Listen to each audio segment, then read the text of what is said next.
Hello and welcome to Distance Learning. We're going to be finishing out Unit 3. These slides, as you can see here, are located on Google Classroom. Please pause this video, take a second to go open them up so you can watch it along with the slides because there will be some links that you need to click on in order to look further. All right. Moving on, our calendar for the next 2 weeks. Note number 1, there should be no more than 2 hours of work per week.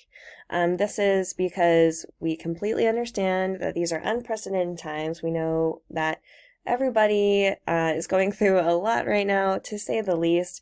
So let's keep everything simple and keep it at 2 hours per week. That said, I've dramatically reduced the amount of work that we were going to do for this unit and also taken out some sources.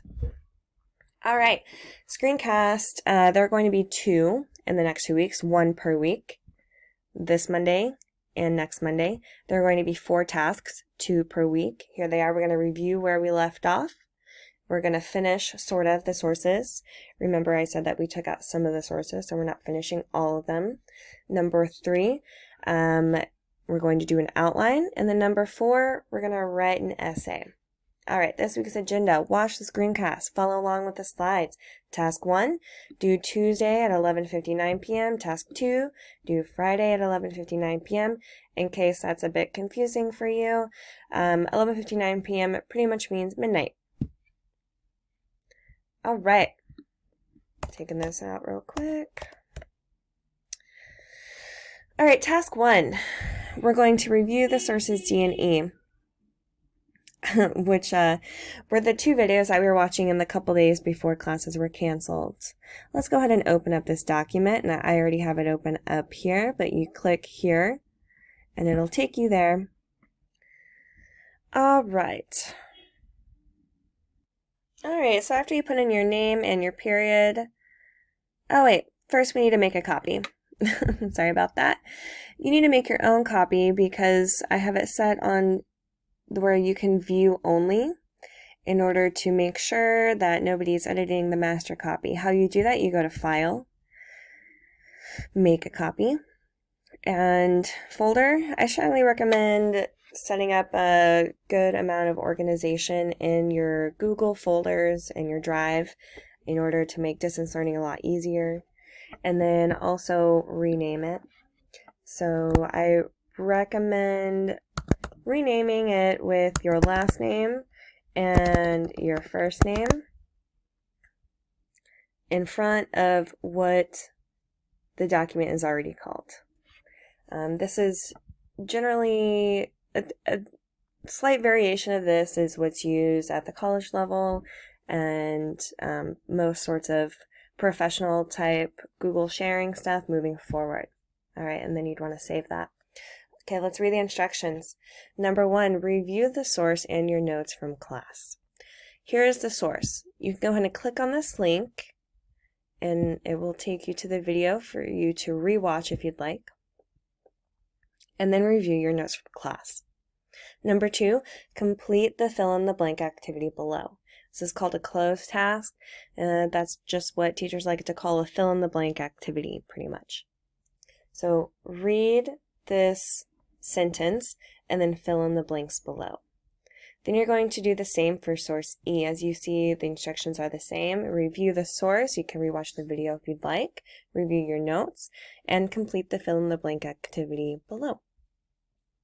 Then, as we see here, you're going to turn it in on Google Classroom.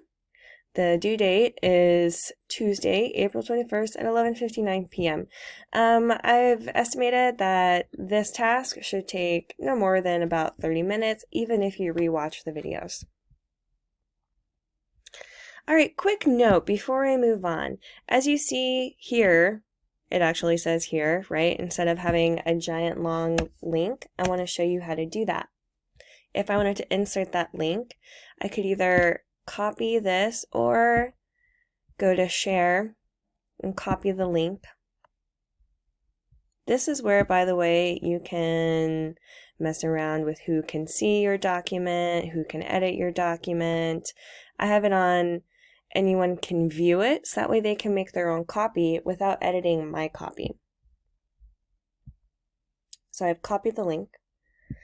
Here, we're going to go Insert Link, right up here. Insert the link below, and then type in whatever you want it to say. You can have it say here, you can have it say the doc, whatever. Okay, moving forward. Anchor sources. There's only one, the one anchor source that we have. All right, I'm going over this anchor source with you for two reasons. Number one, so that way you can use this source in your essay as a source and you can cite it. And number two, to make task 2 a lot easier, I'm going to be modeling the questions that you're going to be using for task 2. If you'd like, go ahead and open up a copy of the revised sources. Here's the link to do so. You can make yourself a copy if you'd like. As I mentioned before, I have taken out some of the sources, and you will see the edits by noting that they are crossed out rather than just simply deleted. All right, so the anchor source, questions 1 through 4, I can answer before even really analyzing the source, and then the next 2 I'm going to need to really analyze and dig deep into the source in order to answer. So you can see at the top here we have the citation, then the actual source, and then our essential question. Recall our essential question is a two-parter, right? To what extent do American political parties represent the views of their constituents and influence political participation? I have this color-coded to make everything down here a lot easier. All right, question number 1. What type of source is it? Well, I can see it's a visual text. And I can see it's a graph, or moreover, it's a scale. It's less of a graph, more of a scale. It's also, I can see, done from a survey, etc. You can put in any of those, totally fine. Who is the author? Well, I can look at the citation here and see that this is, because it's coming after quotations, that's the title. And then this is italicized. I know that that's the author. And the author is PRRI. Okay, who is PRI? Well, let's go to their about, and this will also help us answer what is the purpose. Here's their about page. Go ahead and take a look. I see here, first glance, Public Religion Research Institute. Well, just by the title of this organization, I would be very curious of whether or not they have some religious biases in their studies, but let's read on. It says that they are a nonprofit and nonpartisan organization. Nonpartisan means not affiliated with either party. Organization dedicated to conducting independent research at the intersection of religion, culture, and public policy.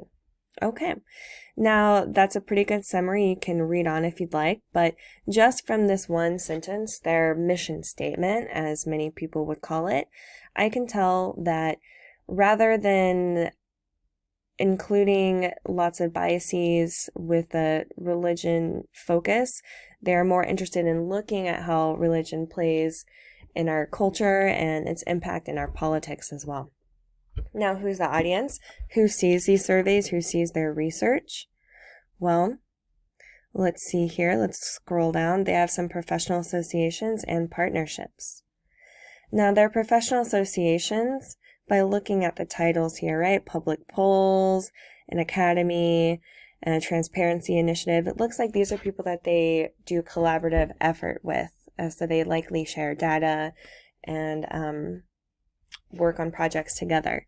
Partnerships, I can see here, it says The Atlantic and Roper Center and Brookings. Now, these are all major either news outlets or organizations that are responsible for publishing studies, which is where people would read a survey such as this. So when I go back here and I say, who's the audience? I say, well, this study was done by PRRI in something called the American Values Survey. But, where is it? Who's reading it? Well, perhaps people who read The Atlantic, or perhaps people who are interested in the impact of party polarization in politics, really you can put whatever you want there. And what's the purpose also? Well, let's take a look here. The title of this figure is "Those Who Say Their Vote Depends on Who Becomes Democratic Nominee compared to those who have already decided." So there's an inference there, right? So a lot of people are undecided voters until they figure out who the Democratic nominee is. And this is by party affiliation, done at the top here, and likelihood to vote, done at the bottom. All right. The purpose, well, quite simply, to analyze partisan polarization for 2020. And you could even go further and say, their purpose could be to shed light on further polarization of party politics, or to shed light on constituents not feeling represented by either of the two major parties. One could make an argument that that is their purpose. All right, number 5. What is this source saying? Well, let's look at the source and recall that anytime we're looking at a source, we're looking at it with a specific purpose, and that's to answer our inquiry question. There are 2 parts to this question. Recall the first part is dealing with party representation, whether or not people feel represented by parties. And the second part is whether or not they participate in politics. Now, for the purpose of this source, we're looking at how people participate in politics by voting. Now, you can stop the video and read these if you'd like, but I'm just going to kind of veer off and verbally explain to you what's going on here. First of all, political party representation. Well, it looks to me like this top scale is what is in correlation with the blue. So the blue is up here, and I can tell here that the independents are 54% of those whose voting depends on who the Democratic nominee is. Which tells me, excuse my text messages, which tells me that many independents are not feeling that their views are represented by either party. Because if they're not going, this is an inference pretty much. If they're not going to vote, depending on who the nominee is, then they don't feel affiliated by the party. Number 2, or by certain candidates, more specifically. Number 2, political participation. As you can see here, who is likely to vote? In this light green, says 49% of people are less likely to vote if they don't like the Democratic nominee. Now, prime example of this is I am recording this video on the day that we find out that Bernie Sanders has dropped out of the Democratic nomination race. So we know that Biden is going to be the Democratic nominee. We see this playing out and happening right now. Many people, especially Bernie supporters, are very likely to not vote because they feel like their politics are not represented in a candidate like Biden. All right, for the sake of time, go ahead and pause this video and read the statement that I have created. Remember that we have a specific formula that we're following. All right, task 2. Go ahead and open up these links. There's this revised sources, and here is the actual task. All right, you're only going to be doing 2 of the 3 sources. The 3 sources are A, B, and C. Just pick 2 of them to do, and you're going to follow the instructions written here and input your answers to the questions that I have modeled below. Remember that you have to make your own copy, Follow the instructions, give yourself about an hour to complete that, and turn in on Google Classroom by Friday at midnight. Have a good week.